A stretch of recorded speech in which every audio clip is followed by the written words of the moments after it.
예, 감사합니다. 사도행전 6번째 시간입니다.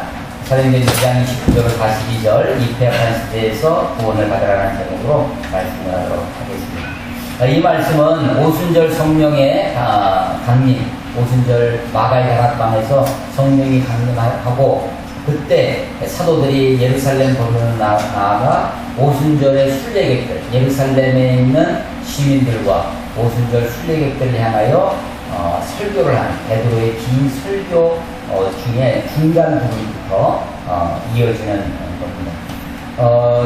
이 베드로가 29절에 보면 형제들아 내가 조상 다윗에 대해 감대히 말할 수 있노니 다윗이 죽어 장사되어 그 묘가 오늘까지 우리 중에 있도다.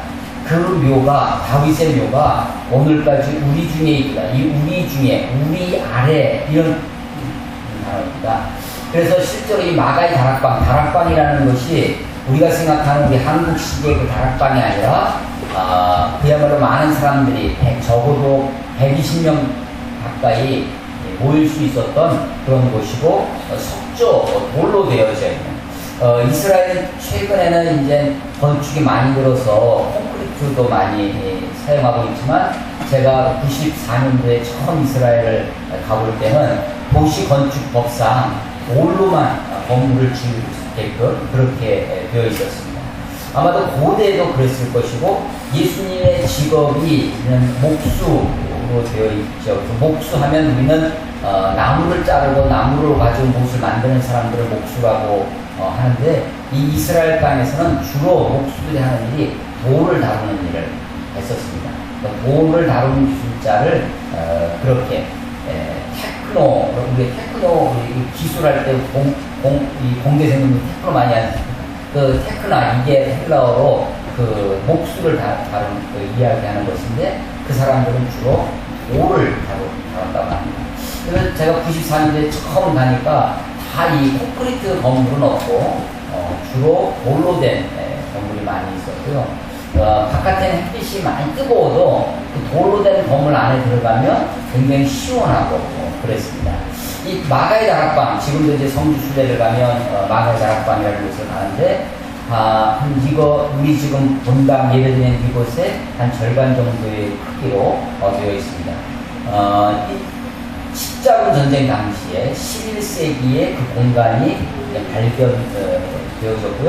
그때 그 십자군 전쟁과 함께 한 사람들이 이 유대인들인데 유대인들 중에 일부가 바로 이 신약 성경을 그들은 믿지 않죠. 유대인들은 신약 성경을 인정하지 않습니다.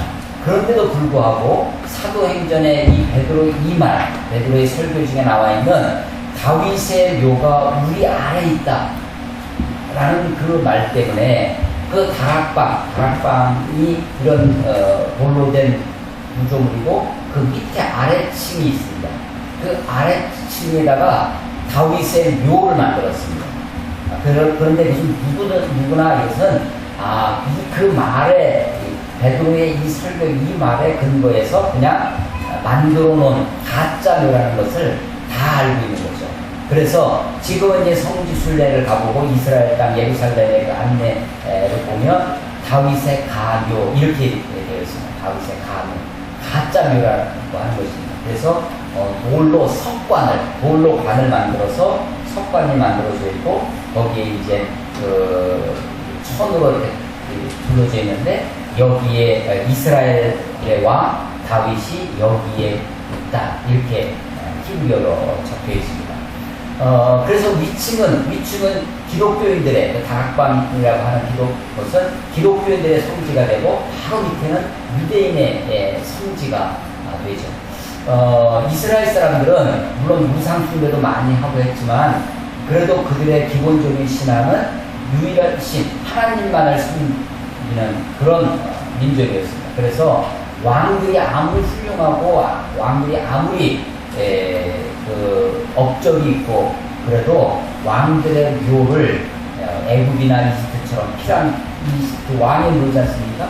그렇게 크게 만들거나 그렇게 기념하지 않았습니다. 심지어 출애굽의 영웅 모세도 그 묘를 알 수 없고 어디 있는지 그 묘를 알 수 없었다라고 하는 그런 신명기의 말씀처럼 가톨릭에서는 모세 승천기라고 하는 외경이 있습니다. 그런데 성경은 분명히 신명기에는 그가 죽었는데 묘를 알 수 없다 이렇게 되어 있죠. 그래서 이스라엘 왕들 중에 북왕국, 남왕국 해서 약 40여 명의 왕들이 있습니다. 그런데 그 어느 누구도 묘를 알 수가 없습니다. 어느 누구도 묘가 남아있지 않습니다. 다윗도 마찬가지인데 다윗의 가묘라는 것이 지금 이제 성지에 가면 이스라엘 땅에 가면 그것을 우리가 순례를 할 수 있고요. 그러니까 다락방 밑에 있는 그 2층 주로 사람들이 거하는 공간 그 밑에 아마도 우리 생각에는 그것이 주로 동물들이라든지 기거하는 2층에 사람들이 살고 아래층에는 동물들이 사는 그런 곳이었을 텐데 공간이 훨씬 작습니다. 작은 공간에 유대인들의 성지 다윗 왕의 가묘가 있죠. 그 가묘가 있다는 것은 묘가 있다고 하는 것은 다윗이 죽었다고 하는 것이 분명한 거죠. 예수님의 무덤은 있습니다. 그런데 그 무덤은 비어 있습니다. 빈 무덤입니다. 아마 로마가 혹은 처음 유대인들이 기독교를 박해할 때 사도들의 증언이 뭐 있냐면 너희가 죽인 예수를 하나님이 살리셨다라고 하는 예수의 부활의 증인이었습니다. 만약에 그 부활의 메시지가 거짓이라는 것을 밝혀내려면 예수님의 시체를 보여주면 되는 것입니다. 요즘 제가 갔다 오니까 유병원이라는 사람의 그 시신이 발견돼서 그게 이제 여러 가지 논쟁을 이렇게 그래서 뭐 맞다고 국립과학수사연구소에서 맞다고 얘기를 하니까 맞다고 우리가 인정을 해야 되는 것 같은데 그런데 그렇지 않다고 하는 주장들도 꽤 많이 있죠.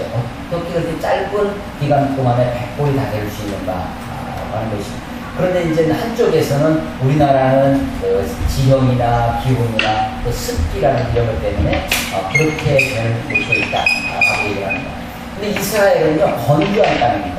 기본적으로 건조해서 시신이 우리처럼 막 구데기가 생기고 막 썩고 그 진물이 나고 하는 그런 시신이 되어지지 않고 대부분 마릅니다. 건조하기 때문에.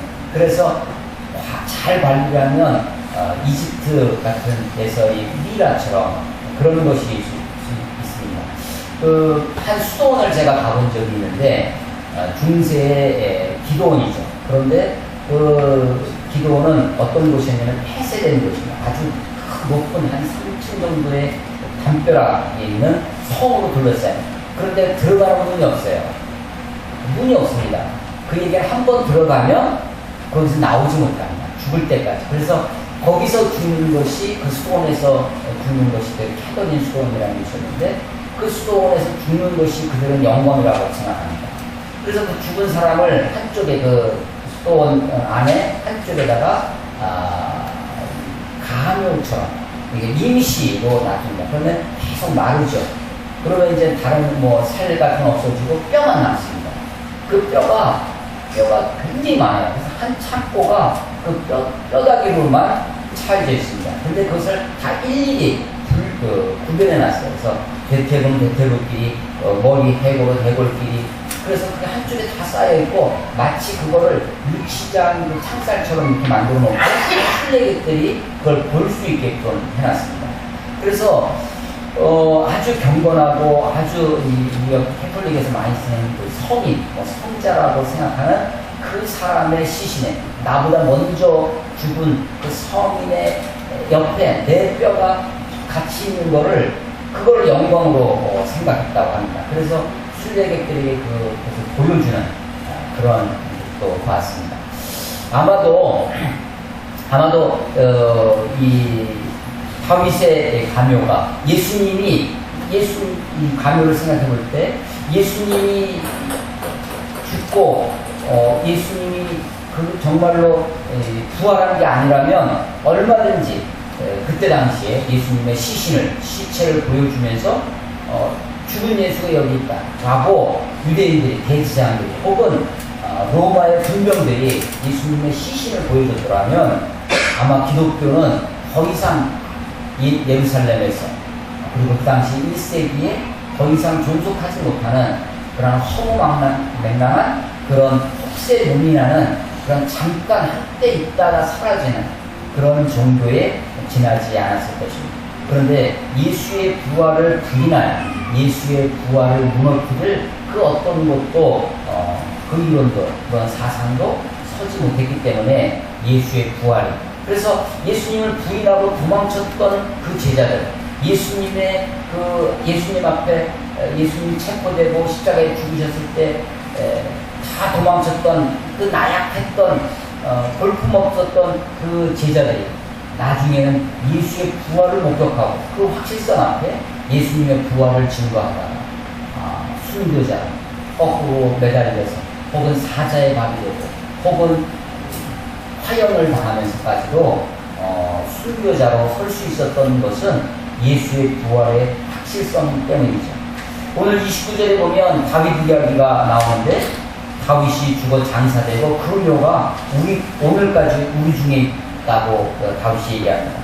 30절 그는 선지자라 우리 하나님이 이미 맹세하사 그 자손 중에서 한 사람을 그 위에 앉게 하려 하심을 알고 미리 본고로 그리스도의 부활을 말하되 그가 음부에 버림이 되지 않고 그의 육신이 썩임을 당하지 아니하리라 하더니, 이게 이제 다윗의 시편이었습니다. 이게 제가 지지난주에 말씀을 드린 시편의 말씀을 다윗의 시입니다.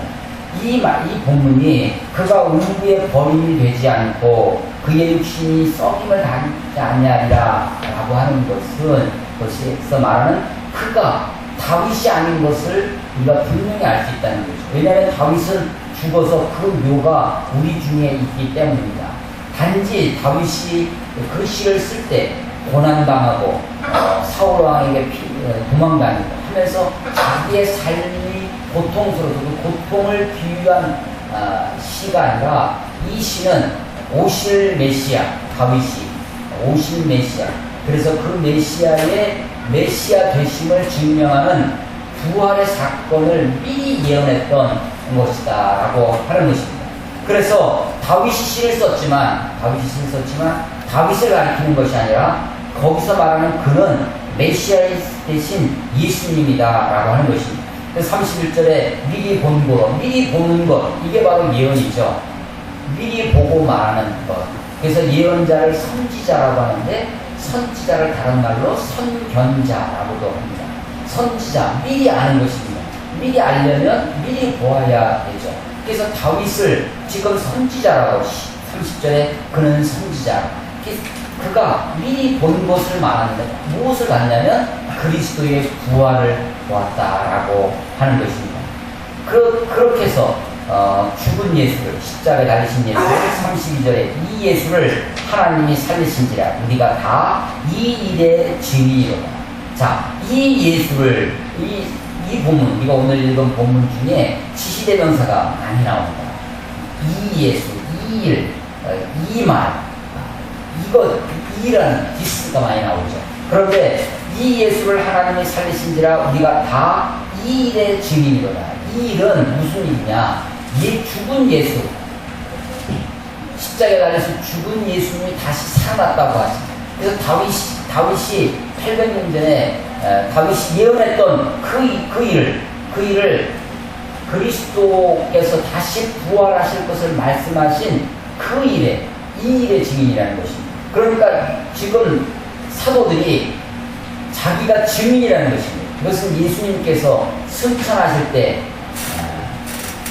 오직 너에게 성령이 마시면 너희가 권능을 받고 예루살렘과 온 유대와 사마리아와 땅끝까지로 내 증인, 예수님의 증인, 내 증인이 되리라 하시니라 라고 하신 그 말씀입니다.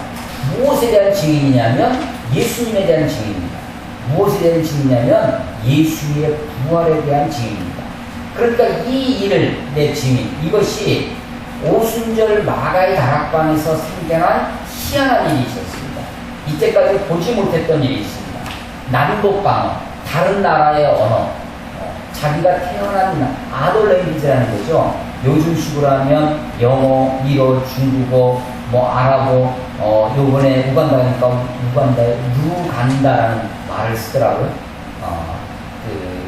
부룬디라고 하는 나라에서는 키르디어와 아주 흡사한 그런 언어를 원주민들이 쓰고 있는 것을 보았습니다. 자기가 태어난 바로 그곳의 언어, 네이티브 랭귀지로 다른 말로 말하는 것을 보았습니다. 사람들이 그것을 보고 놀랐었죠. 그런데 사도들의 증인은 무엇에 대한 증인이냐면 그 방언에 대한 증언이 아니라 오순절 사건에 일어났던 그 일을 계속해서 증언하고 그 일을 이야기하는 것이 아니라 오순절의 재현이 아니라 여기서 이 일은 예수의 부활에 대한 증언이다 라고 하는 것입니다. 부활하신 예수 31절에 있는 미리 본고로 그리스도의 부활을 말하되 다윗이 얘기했던 것처럼 이 예수를 하나님이 살리신지라 우리가 다 이 일에 다시 살아나신 예수님 부활의 증인이 되었다라고 하는 것입니다. 33절에 보면 하나님이 오른손으로 예수를 높이시네 그가 약속하신 성령을 하나님께 받아서 너희가 보고 들은 이것을 부어주셨느냐. 이번에 이것은 너희가 보고 들은 지금 오순절에 왔던 예루살렘 시민들 그리고 순례객들 그 사람들이 보고 들은 것 그 보고 들은 것은 바로 오순절 성령 강림으로 나타났던 그런 역사였죠. 그 뒤에 있는 이것을 부어주셨느냐 이것은 오순절 사건입니다. 근데 증인, 이 일의 증인이라 할 때 이 일은 부활의 증인이다 라고 하는 것입니다. 33절에 삼위일체 하나님이 다 등장하십니다. 하나님이 오른손으로 예수를 높이시네 오른손 성경에 하나님의 왼손은 등장하지 않습니다. 하나님은 그런 한 손만 가지고는 외팔이신가 그런 건 아니죠. 이 여호와의 증인에서 하는 이야기가 여호와의 증인은 분명히 하나님이 오른손으로 불꽃 같은 눈동자로 얼마나 의인화된 표현들이 많이 있지 않습니까? 그런 것들을 문자적으로 이렇게 해석하려고 합니다. 그래서 그것에서 나온 것이 뭐냐면 아니 분명히 예수님을 하나님의 아들이라고 했는데 왜 예수님이랑 하나님이랑 같다는 거죠. 하나님은 아버지고 예수님은 하나님이다. 그러니까 예수님을 믿긴 믿지만 하나님보다는 조금 낮은 하나님이 되어집니다. 우리는 예수님이 하나님부터 보내심을 받은 자지만 그분 자체가 하나님이다 라고 믿습니다. 예수가 곧 하나님이다 라고 하는 것이죠. 이 유출설이라는 것이 있습니다. 유출, 어디서 나왔다는 것이 아닙니다. 보시죠.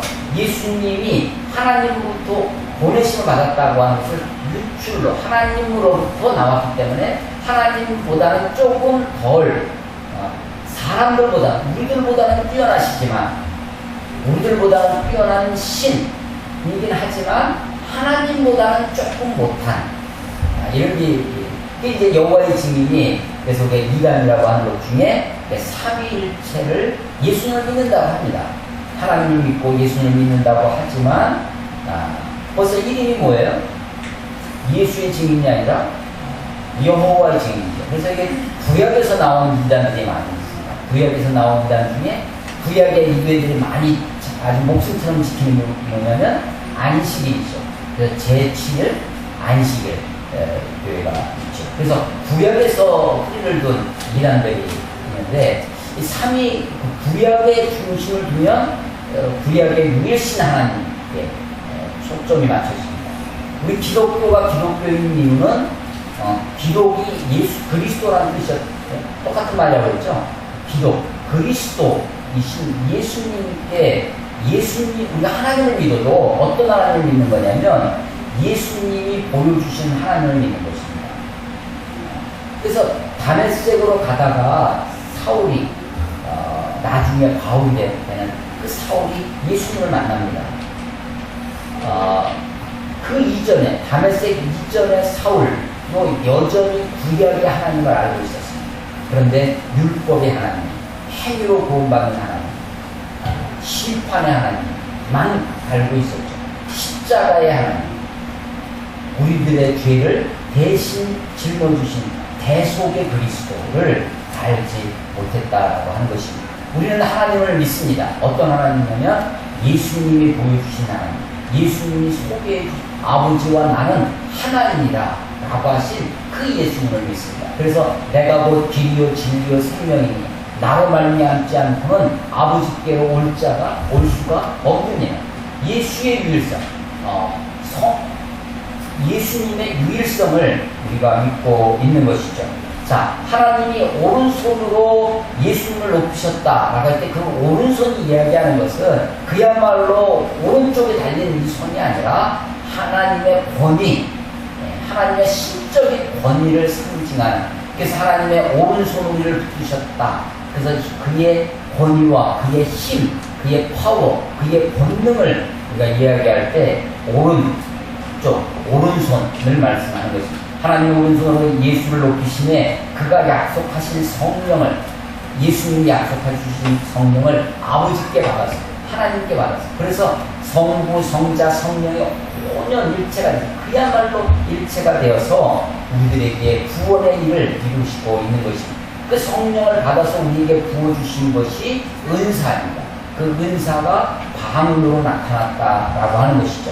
그런데 우리가 사도들이 증언하고 사도들이 지금 계속해서 사도들이 우리에게 전해주려고 하는 것은 그 방언의 역사가 아니라 사도들은 무엇의 증인이냐면 예수의 구원의 증인이라는 것입니다. 예수께서 다시 살아나셨다라고 하는 것이 우리의 믿음의 핵심이고 그것이 우리 믿음의 근거다라고 하는 것입니다.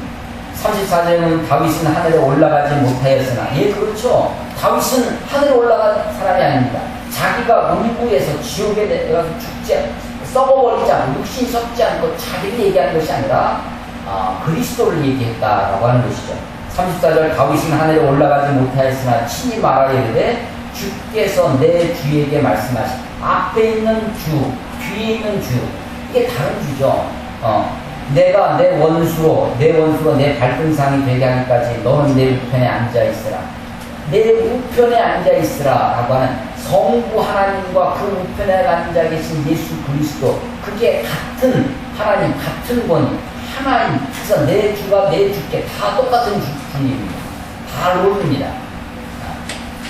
다윗이 누구에게 이 얘기를 했겠느냐라는 것이죠. 이것은 그리스도의 죽으심과 그리스도의 죽음과 부활과 그리고 승천 위에 승귀, 높이 올라가셨다라고 하는 그리스도의 승귀, 높아지심, 하늘 보좌 우편에. 그래서 신약 성경에 예수님을 표현하는 아주 대표적인 표현이 바로 보좌 우편에 앉아 계신, 하늘 보좌 우편에, 아버지 우편에 앉아 계신 분이라고 하는 것입니다. 이 사실을 쭉 이야기하고 36절에 그러므로 이스라엘 온 집은 확실히 알지니, 예, 우리가 어떤 글을 읽고 아티클을 읽는다든지 여기 수능에서도 할 때 결론, 이 이야기에 논지가 어디 있느냐라고 했을 때 강조하는 문구가 있지 않습니까? 결론적으로 하면 내가 그 앞에 있는 이야기를 잘 이해를 못했어도 결론적으로 하면 이게 결론이구나 라는 것을 알 수 있죠.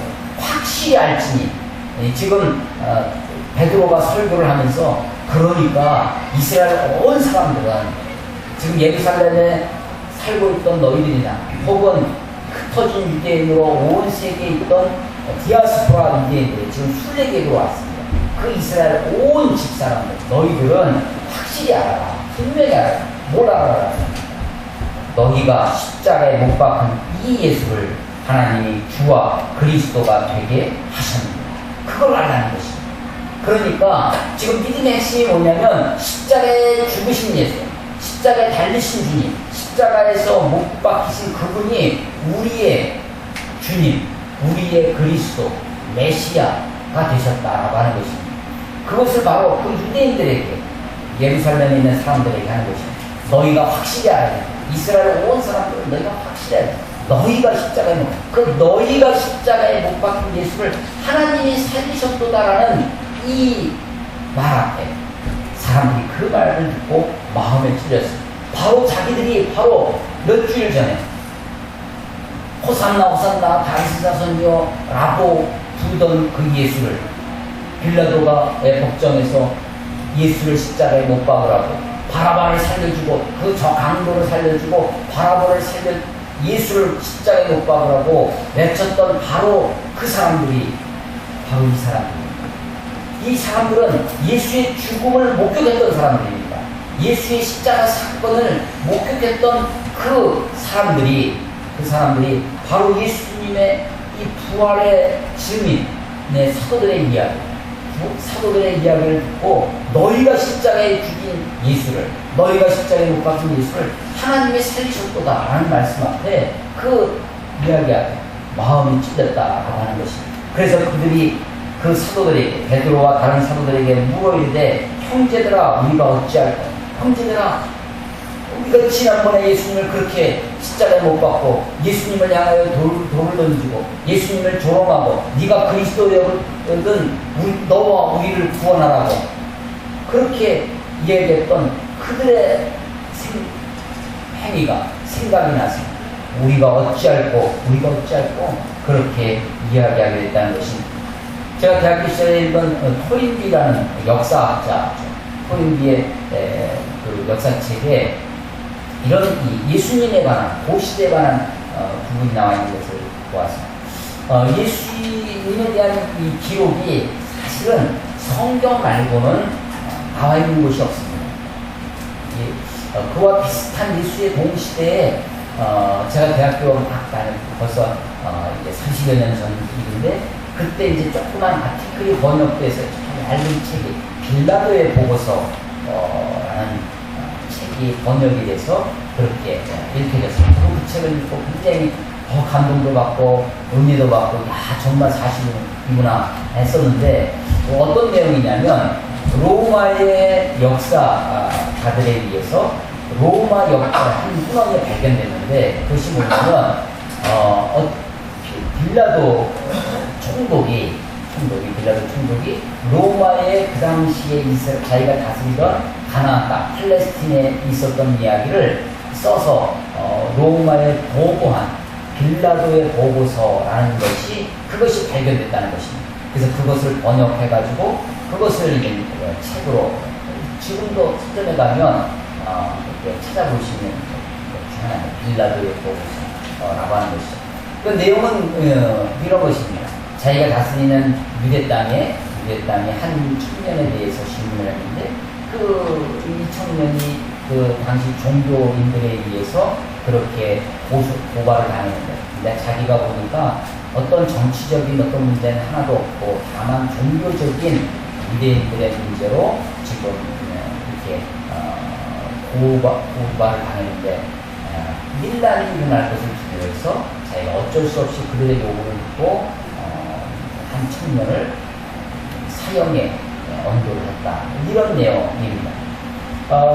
그 이야기를 참 읽고 굉장히 감동도 많이 받고 정말 부활의 그 당시 예수님에 대한 확실한 증거구나 이렇게 해서 은혜를 받았는데 나중에 한 10여 년 후에 보니까 그 빌라도의 보고서가 위조된 한 캐톨릭이었던 사람에 의해서 그것이 그럴싸하게 맞춰진 그런 것이다 라고 하는 것에 또 이야기가 나오면서 많이 실망했던 적이 있습니다.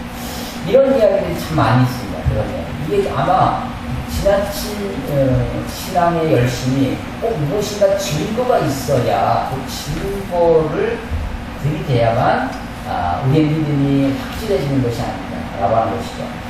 그런 것 중에 아주 대표적인 것 중에 하나가 예수님의 시신에 쌌던 세마포, 이 세마포에 어떤 남아있는 DNA를 분석해 보니까 희한한 성분이 나온다.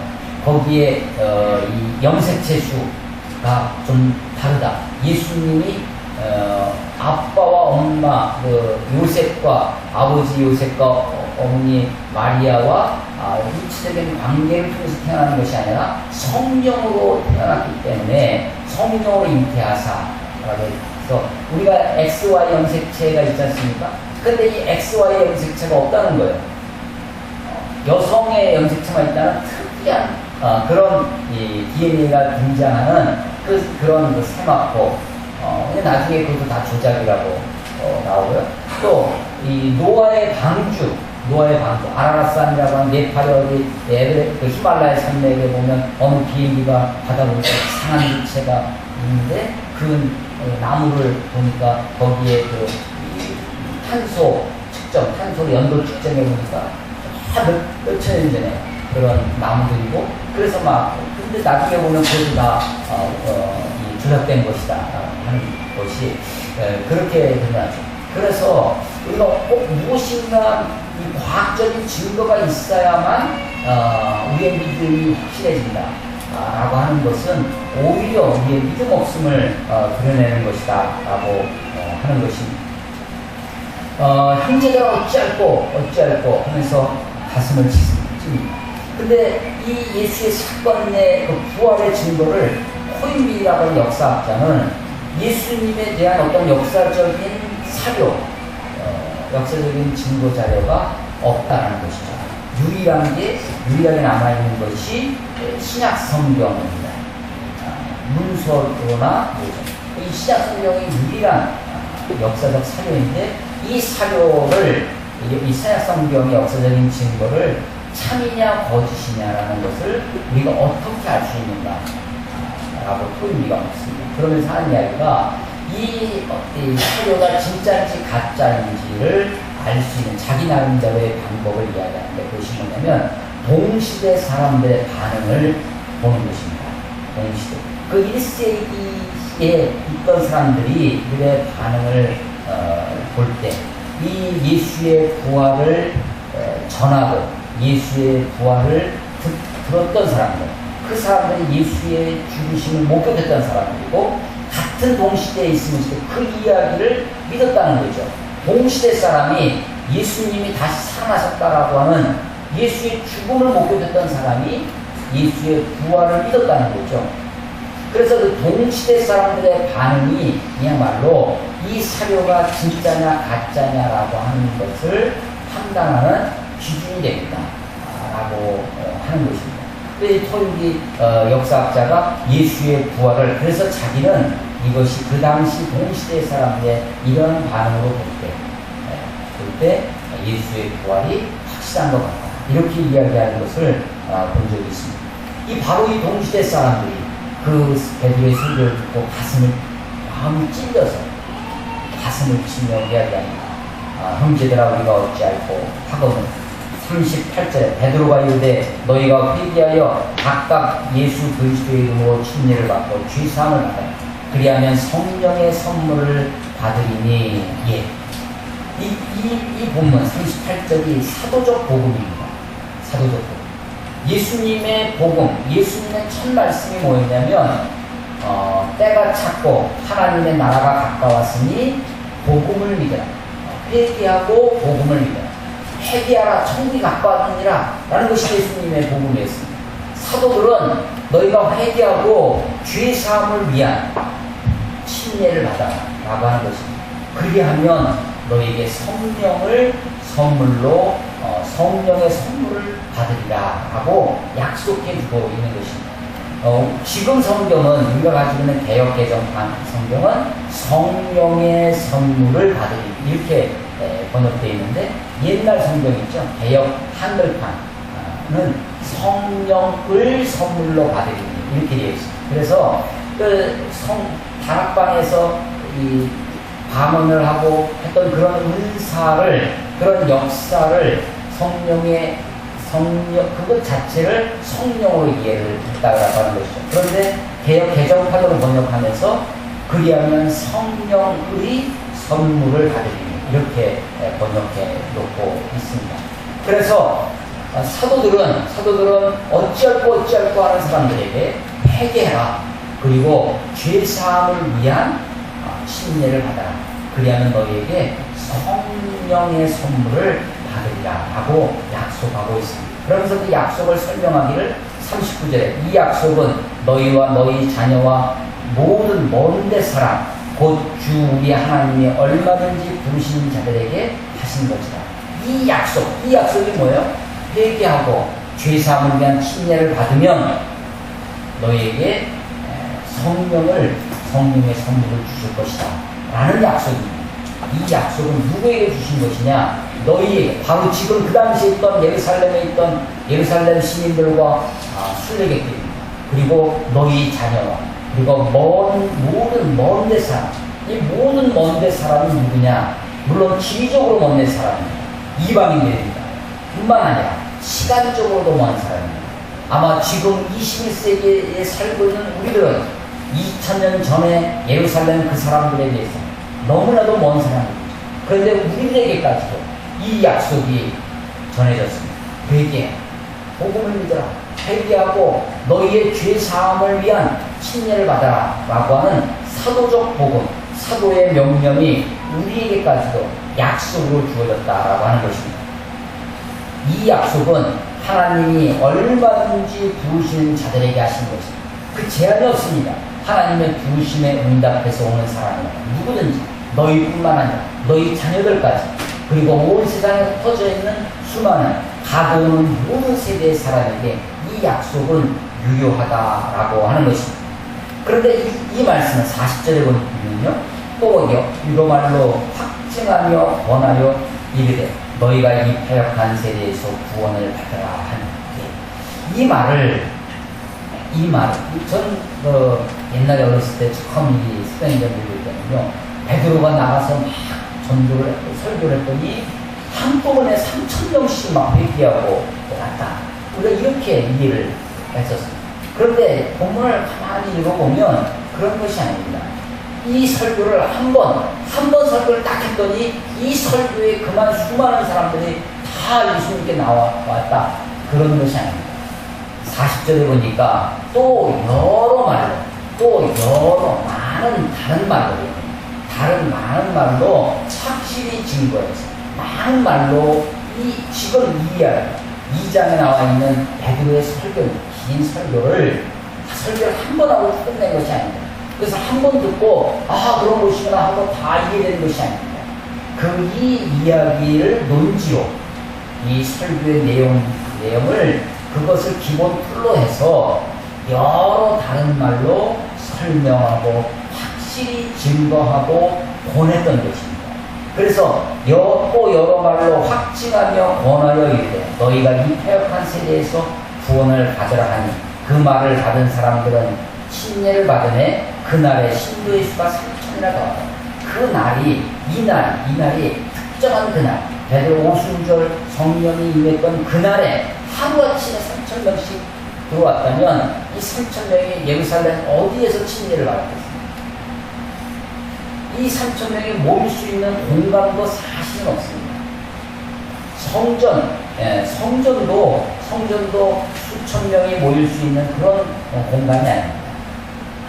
이 3,000명이라고 하는 것은 여러 말로 권함을 받고 여러 날 동안 수개월 걸렸었는지 모릅니다. 이 베드로의 이 사도적 가르침, 2장 나와 있는 베드로의 설교입니다. 그 사도적 가르침을 여러 가지 말로 설명하고 확실히 증거해서 또 권함을 받아서 사람들이 한 명씩 예수님을 믿게 되고 적어도 침례를 받으려면 물이 있어야 되죠. 침례는 지금은 예루살렘에 가면 침례탕이라는 것을 볼 수 있습니다. 물론 그것을 소개하는 가이드는 다 세례탕이라고 얘기를 하지만 세례는 탕이 필요 없습니다. 세례는 그냥 물로만 이렇게 해주면 되죠. 지금 남아있는 것은 세례탕이 아니라 침례탕이죠. 그래서 이렇게 큰 폭이 한 1.5m 정도 되는 것에 구덩이입니다. 그런데 내려가는 것이 아직 7계단, 둥그렇게 계단을 타고 내려가면 두 사람이 서 있을 정도의 공간이 되죠. 거기에 물을 채워서 거기서 침례를 주는 거죠.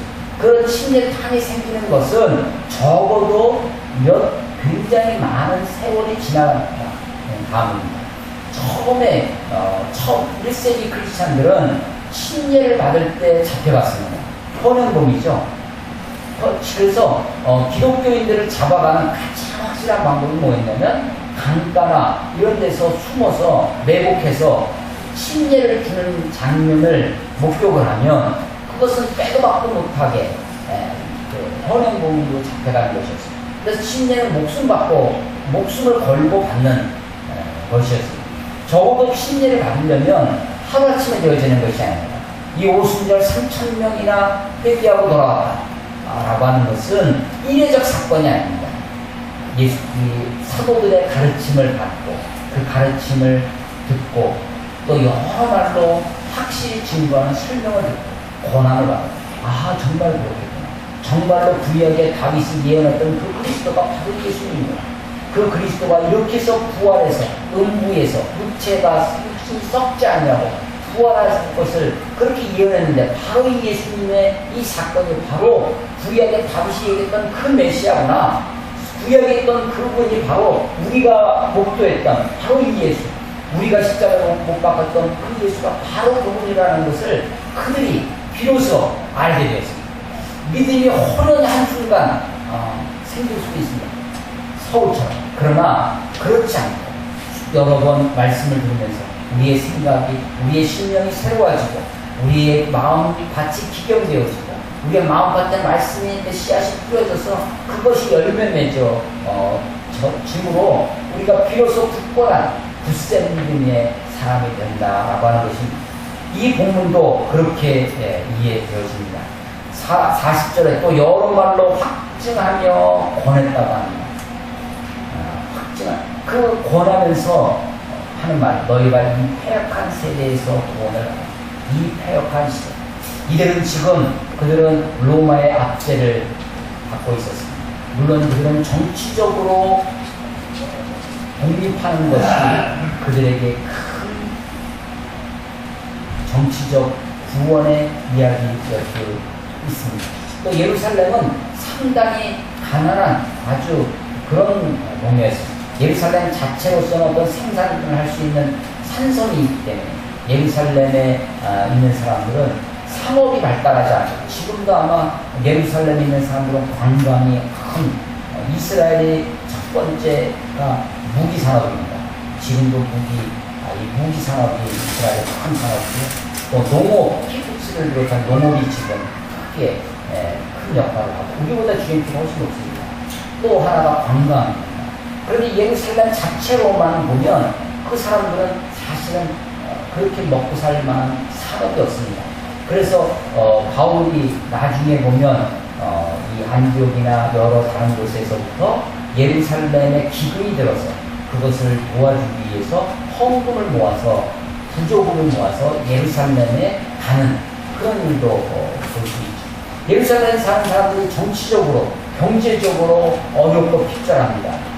여기서 이 패역한 시대에서 구원을 받아가는 것이 단지 정치적인 구원 혹은 경제적인 구원을 이야기하는 것이 아닙니다. 이 패역한 시대에서 구원을 받아라. 그렇습니다. 가보는 모든 세대, 예수님이 그 당시 세대를 정의했던 것이 이 악하고 음란한 세대라고 하는 것입니다. 너희가 이 세대를 본받지 말라고 바울이 얘기합니다. 이 세대 가운데, 이 세대가 얼마나 패역한지 우리가 보고 이 세대 가운데 하나님의 구원의 역사가 있어야 할 것입니다. 저는 이번에 우간다를 갔었습니다. 그 전에 아프리카는 부룬디라고 하는 나라에 거기 이제 3번을 갔었는데 그래서 이번에 가면서 이거 부룬디와 자꾸만 비교가 되어지죠. 근데 특이한 점이 하나 있었어요. 학교를 두 군데를 갔었는데 두 군데 학교에서 우리들을 맞이하고 환영해 주는 거죠. 물론 당연히 하죠. 환영은 외국인들이 오니까. 버스에서 내리자마자 우리가 29인승 버스를 대절해서 우리 팀이 다니는데 버스가 도착한다는 그 모습이 보니까 버스 학생들이 막 이 마당으로 뛰어나옵니다. 막 노래를 부르면서 환영을 하고 손에 꽃을 들었습니다. 꽃을 들고 인형, 우리가 보기에 우리 눈에 보기에는 저주 인형 있지 않습니까? 이렇게 우리 가면 그런 인형 같습니다. 그 인형 어떻게 만드냐면 갈대 이파리 같은 거 있지 않습니까? 잎을 가지고 인형을 만들었어요. 좀 정성 들여 만들어서 팔도 다리도 만들고 눈도 그리고 거기에 손가락까지 하나씩 꽂은 아이들도 있는데 다 누런색 갈대 그 인형을 들고 들꽃이죠. 들꽃을 이렇게 들고 우리를 환영합니다. 그럼 우리한테 주면서 그걸 받았죠. 그래서 이제 보통 이런 공간에 이제 학생들이 어린아이들이 이렇게 앉아있으면 앞쪽에 저희들이 이제 우리 의자를 갖다 놓고 이제 앉아있는데, 우리가 보통은 부룬디에서는 그렇게 앉아있으면 이제 간단하게 소개를 하고 우리들을 순서를 하죠. 우리가 찬양도 하고 워십도 하고 드라마도 하고 설교도 하고 하는데, 우리가 하기 전에 그 친구들이, 어린아이들이 우리를 환영하는 노래를 불러줍니다. 그런데 그게 한 시간 정도 돼요. 그 노래가 앞에 나와가지고 한 20-30명이 나와서 노래를 그리고 춤을 추고 환영을 하는 거예요.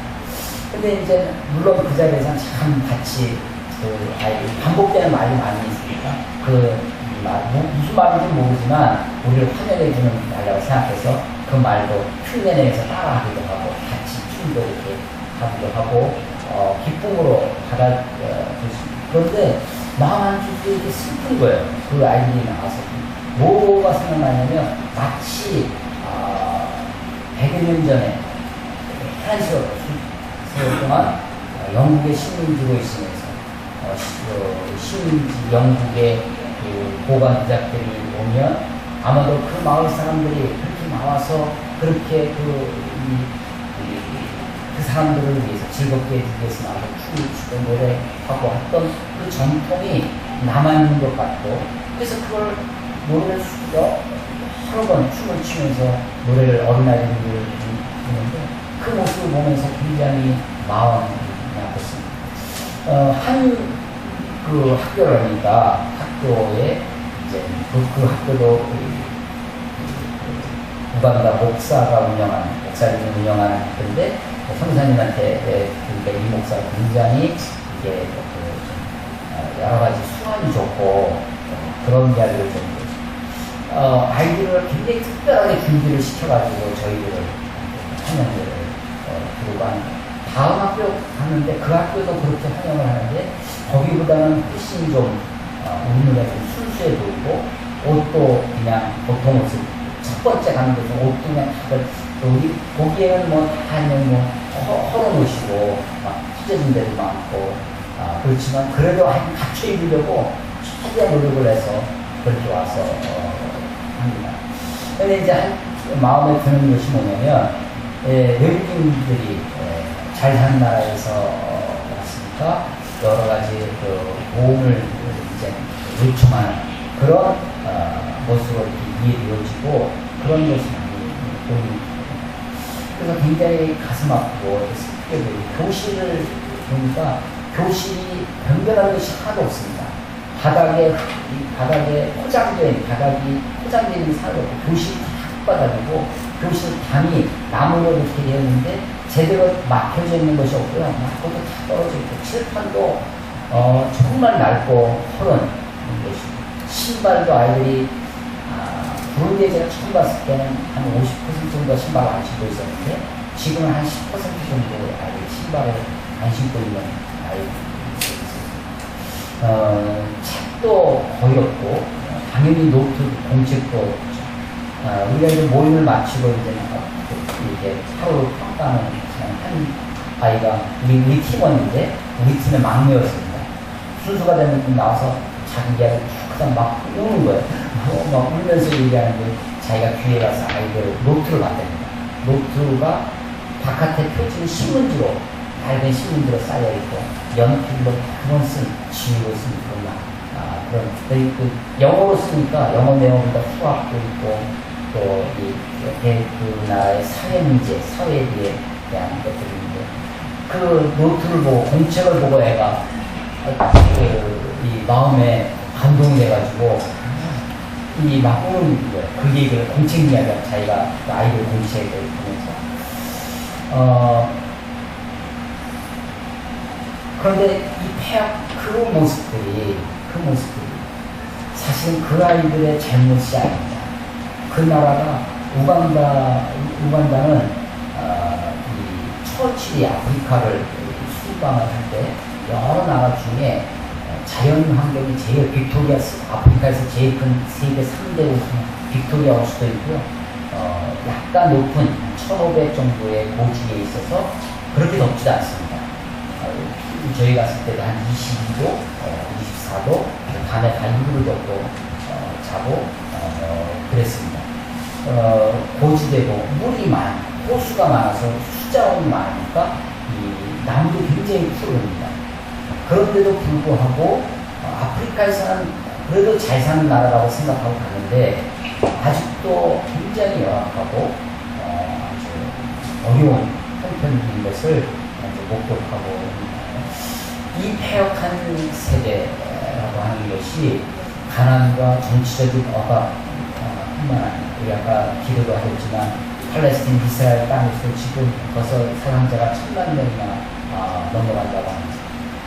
우리가 선진국가라고 하는 그런 나라에도 여전히 삶의 고통이 있습니다. 저희가 가 있는 2주간 사이에 말레이시아 항공기가 격추됐다는 소식도 있고 헬기가 추락하기도 하고 온갖 소식을 듣게 됩니다. 전쟁과 기근과 종족 간의 인종 간의 이념 때문에 종교 때문에 수많은 곳곳에서 그렇게 싸우고 투쟁하고 정말로 폐역한 세대라는 것을 실감하게 됩니다. 너희가 이 폐역한 세대에서 구원을 받아라 라고 지금 사도가 이야기하고 있는 것입니다. 이것을 한 번의 메시지로 끝난 것이 아니라 사실은 여러 날 동안 이 메시지를 들었을 것입니다. 여러 다른 말로 확증하며 권합니다. 어떻게든지 너희가 이 폐역한 시대에서 구원을 받으라고 하는 것입니다. 그 말을 받은 사람들이 진례를 받고 교회 앞에 성도 앞 사도들 앞에 나와 그 신도의 수가 3,000이나 더했다고 합니다. 그들은 사도들의 가르침을 받고 서로 교제하고 떡을 떼며 오로지 기도하기에 힘썼다라고 성경은 기록하고 있습니다. 이 시대에도 21세기 오늘 살고 있는 우리도 이 폐역함은 끝이지 않았습니다. 전 세계 곳곳에서 아니 우리들의 주위에도 우리 가정들을 돌이켜보면 저에게는 이런 단기 선교 같이 가면 저에게 주신 또 하나의 저는 선교사도 관심 있고 선교지도 관심 있지만 함께 가는 우리 지체들에게도 관심이 있죠. 선교지에 은혜를 주신 것도 기도의 제목이지만 이 친구들에게 함께 선교여행을 떠난 친구들에게도 하나님 은혜를 주십시오라는 것이 기도의 제목입니다. 그래서 할 수만 있으면 우리 친구들하고 이야기를 많이 나누게 됩니다. 그래서 깊은 이야기를 평상시에 캠퍼스 생활하면서 나누지 못했던 이야기들을 많이 나눴습니다. 그런데 그들의 이야기, 가정 이야기, 부모님 이야기, 형제들 이야기를 듣다 보면 온전한 가정이 찾아보기가 쉽지가 않습니다. 부모님들 사이에 혹은 부모와 본인 사이에 형제 사이에 아픔과 상처가 깊이 들여져 있는 것들을 보게 됩니다. 그럼에도 불구하고 하나님이 그들을 긍휼히 여기셔서 불러주시고 또 만져주시고 그들을 하나님의 자녀로 삼아주시는 것이 참 큰 은혜라고 생각했습니다. 이 폐역한 세대에서 구원을 받아라. 이것이 수천 년 전, 2000년 전 예루살렘의 그 마하야락방에서 성령의 그 희한한 역사, 비둘기처럼 임하고 다른 나라 방언으로 하는 그 현장에 있는 사람들에게만 이 말씀이 통용되는 것이 아닙니다. 21세기에 살고 있는 우리들에게 여전히 이 폐역한 세대에서 구원을 받아라 하는 말씀, 이 메시지가 우리에게 너무나도 요긴한 너무나 중요한 말씀입니다. 물론 이것이 정치적 구원, 경제적인 번영만이 아니라 참으로 우리들의 영혼이 우리들의 구세주 되신 우리의 죄를 사하여 주시는 우리의 생명의 주 되신 그리스도로 말미암아 부활하신 주 십자가에 달리신 그 예수님으로 말미암아 우리에게 주어지는 참된 구원이에요. 다시 한번 이 말씀을 통해 깨닫고 이 구원이 저와 여러분들의 삶 가운데 여러분들의 인생 가운데 넘쳐나시기를 주의 이름으로 축원합니다. 기도하겠습니다.